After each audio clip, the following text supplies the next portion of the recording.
गणपती बाप्पा मोरया.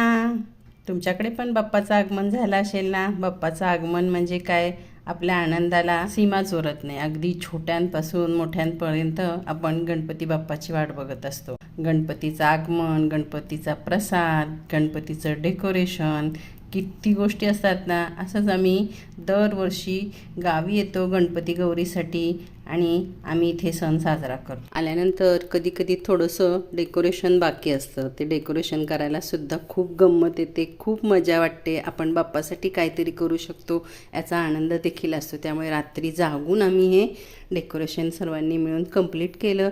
आता सकाळी गणपतीच्या आगमनाची तयारी चालू आहे. खोबरं भाजणं चालू आहे, मोदक बनवायचे आहेत. या माझ्या जाऊबाई आहेत, स्वयंपाकाची तयारी चालू आहे. आम्ही पटापट मोदक बनवले. बाप्पाचं आगमन झालं, बाप्पाची आरती केली, नैवेद्य दाखवला, बाप्पाला मोदक दिले, आम्ही सुद्धा खाल्ले. तुम्ही खाल्ले?